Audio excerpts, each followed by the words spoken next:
കൊല്ലം പാതാരം മാ വൈഷ്ണോദേവി ശനീശ്വര ദേവസ്ഥാനത്ത് ശശമംഗള മഹായാഗത്തിന് തുടക്കമായി. 108 പ്രമുഖ സന്യാസികളാണ് യാഗത്തിന് കാർമ്മികത്വം വഹിക്കുന്നത്.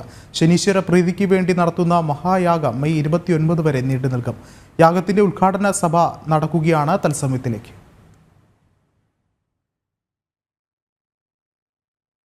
കൂടുതൽ വിവരങ്ങളുമായി പ്രജിത്ത് മോഹനൻ ചേർന്നുണ്ട്. പ്രജിത്ത്, നിലവിൽ എന്തൊക്കെയാണ് ചടങ്ങുകളൊക്കെ?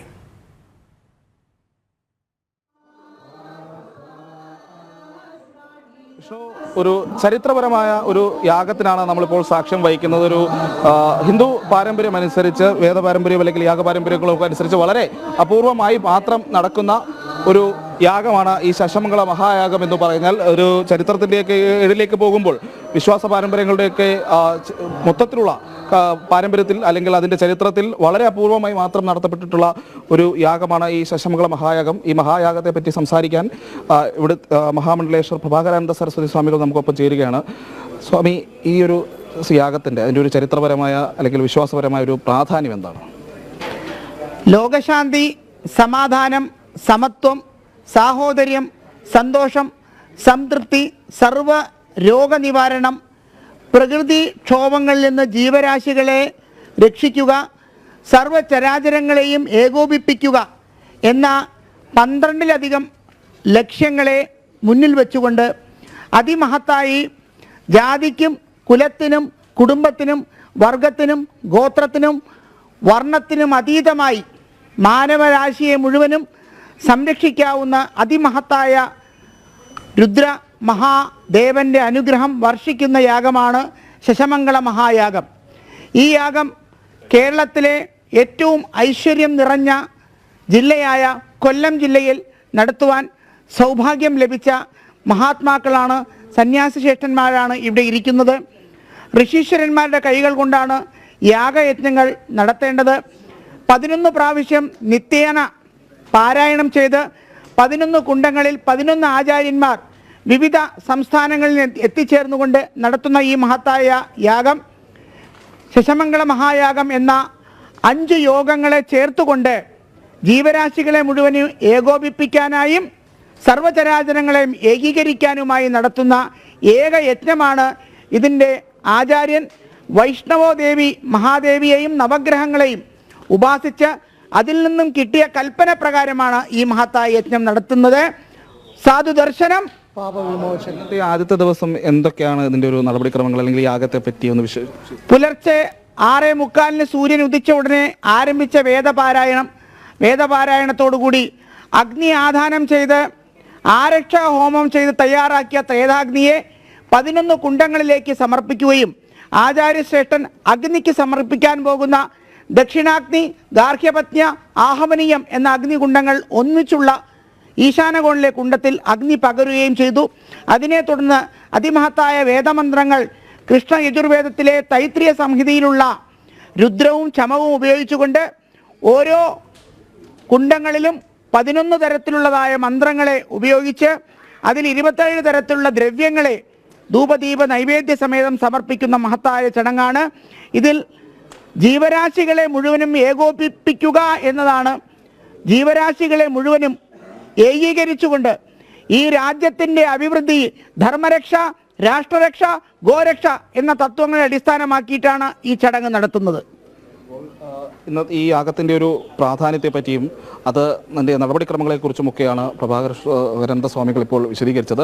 ഇവിടെ നമുക്കൊപ്പം മറ്റൊരാൾ കൂടിയുണ്ട്. ഇവിടെ എത്തിയപ്പോൾ കണ്ടതാണ്. എന്തായാലും മലയാളികൾക്ക് എല്ലാവർക്കും സുപരിചിതനായിരിക്കും, സംവിധായകനായും നടനായും എല്ലാം നമ്മുടെ എല്ലാം മനസ്സിൽ കയറി പറ്റിയ ശ്രീ സന്തോഷ് പണ്ഡിറ്റ് ഇങ്ങനെ ഒരു സ്ഥലത്ത് വെച്ച് കണ്ടുപിടിക്കുകയാണ്. അതെ അതെ അതെ ഞാൻ ഇങ്ങനെ ശനീശ്വരൻ ഭഗവാനുമായി ബന്ധപ്പെട്ട ഒരു യാഗം നടക്കുന്നു എന്നുള്ളത് ഒരു പോസ്റ്റ് കണ്ടിട്ടാണ്, ഫേസ്ബുക്ക് പോസ്റ്റ് കണ്ടിട്ടാണ് മനസ്സിലാകുന്നത്. പിന്നെ ഞാൻ കോഴിക്കോട് നിന്ന് ഇവിടെ കൊല്ലം ജില്ല വരെ വരികയായിരുന്നു.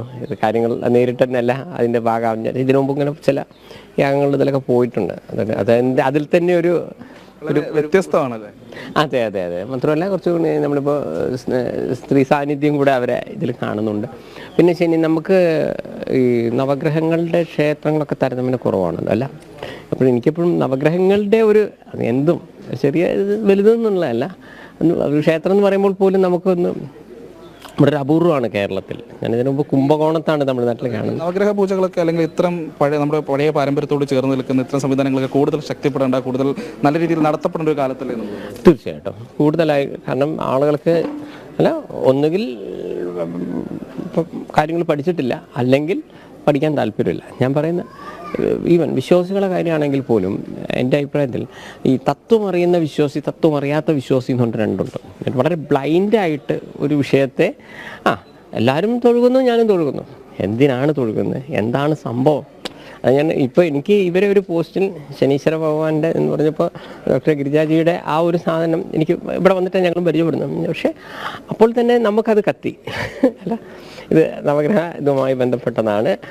ശശയോഗം എന്ന് പറഞ്ഞിട്ട് പണ്ട് നമ്മൾ ജ്യോതിഷത്തിൽ പഠിച്ച ഒരു സാധനമാണ് അത്. ആ ഒരു സാധനം വരുന്നുണ്ട്. പക്ഷെ ഇതിനെക്കുറിച്ച് വേറെ ഒരു ഇതും ഇല്ലാത്തൊരാളെ സംബന്ധിച്ചിടത്തോളം ഒരു യാഗം നടക്കുന്നു, ദാറ്റ്സ് ഓൾ അല്ലേ.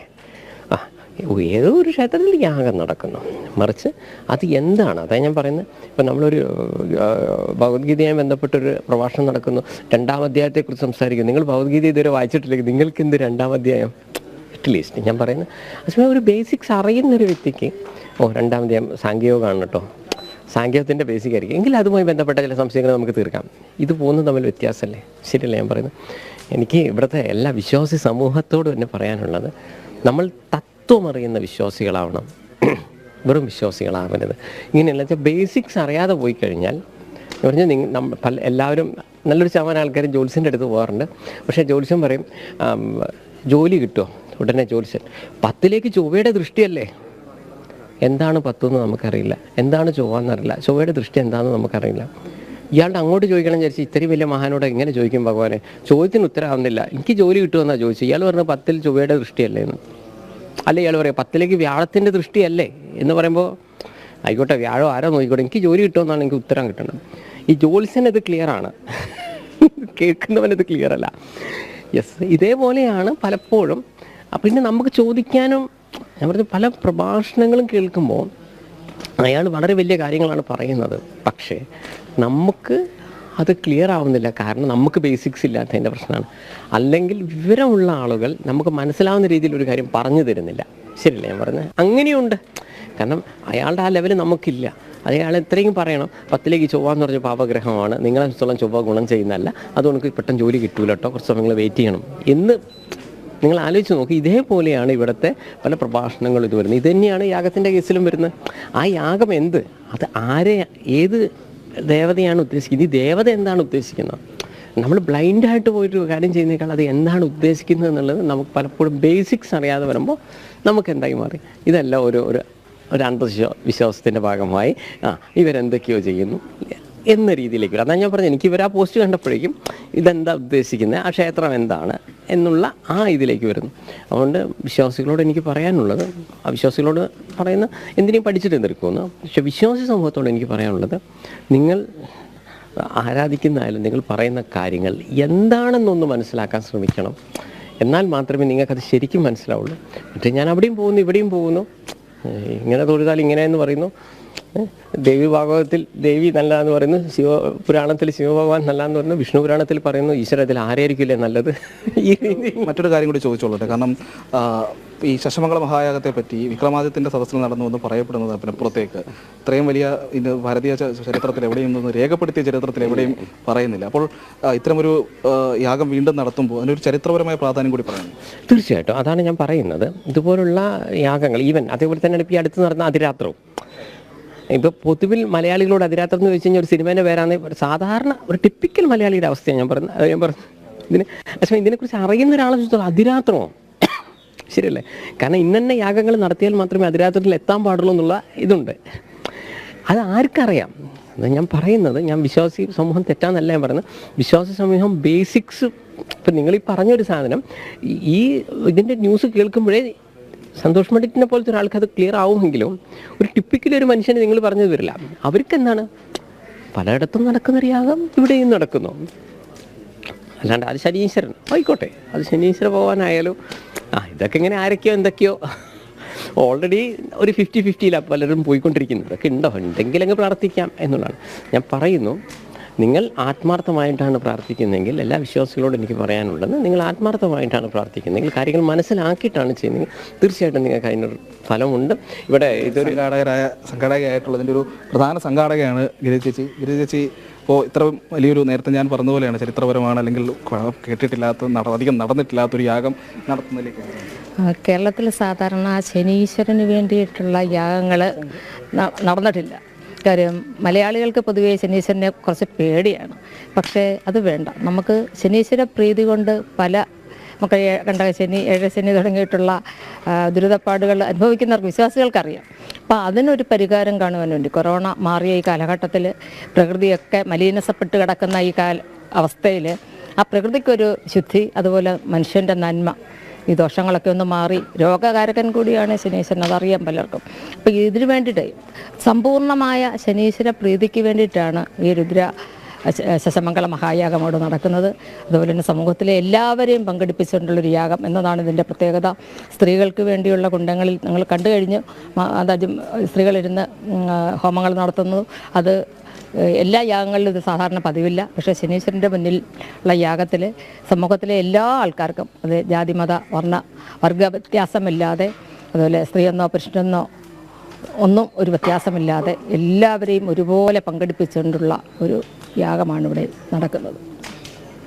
വിഷ്ണു, അങ്ങനെ ചരിത്രപരമായ യാഗം നടക്കുന്നു. അവിടെ സ്ത്രീയും പുരുഷനുമൊന്നും അങ്ങനെയുള്ള ഒരു വ്യത്യാസങ്ങളുമില്ലാതെ യാഗം മംഗളകരമായി പുരോഗമിച്ചു കൊണ്ടിരിക്കുന്നു. നാടിനും നാട്ടാർക്കും പ്രകൃതിക്കുമൊക്കെ നല്ലത് വരണം എന്ന പ്രാർത്ഥനകളിലൂടെ അവർ ആ യാഗവുമായി മുന്നോട്ട് പോവുകയാണ്. വിഷ്ണു, യെസ്, വ്യക്തമാണ്. പ്രജിത് മോഹനാണ് വിശദാംശങ്ങൾ പങ്കുവച്ചത്.